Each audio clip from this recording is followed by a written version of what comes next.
Marketing या क्षेत्रात तुम्हाला फ्रीलान्सिंगचं काम स्टार्ट करायचं आहे का?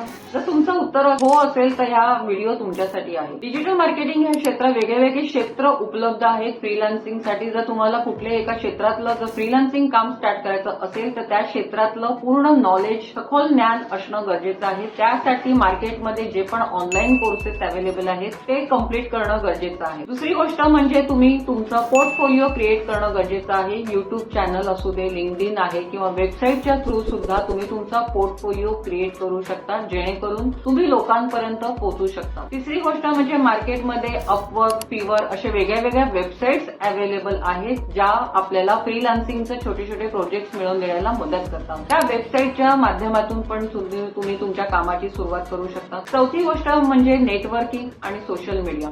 नेटवर्किंग म्हणजे लोकल छोटे व्यावसायिक असतात त्यांच्या थ्रू पण तुम्ही कामाला सुरुवात करू शकता, जेणेकरून तुमचे प्रोजेक्ट, तुमचं काम तुम्ही सोशल मीडिया म्हणजे Facebook, Instagram, YouTube channel, LinkedIn अशा वेगळे जे सोशल मीडिया प्लॅटफॉर्म्स आहेत त्याच्या थ्रू लोकांपर्यंत पोहोचू शकतात. पाचवी गोष्ट, तुम्ही जे पण वर्क घेणार किंवा जे पण प्रोजेक्ट घेणार तर क्लायंटशी प्रॉपर कम्युनिकेशन, ते प्रोजेक्ट वेळेवर कम्प्लीट करणं हे पण गरजेचं आहे. आणि सर्वात इम्पॉर्टंट गोष्ट म्हणजे जेव्हा तुम्ही हे फ्रीलान्सिंग काम स्टार्ट करता, ज्या क्षेत्रात करतात त्या क्षेत्रातले जे पण नवीन अपडेट्स येत असतात ते तुम्हाला माहिती असणं गरजेचं आहे. व्हिडिओ जर आवडला असेल तर नक्की लाईक आणि फॉलो करा आणि अशा वेगळ्या माहितीसाठी मला नक्की मेसेज करा. धन्यवाद.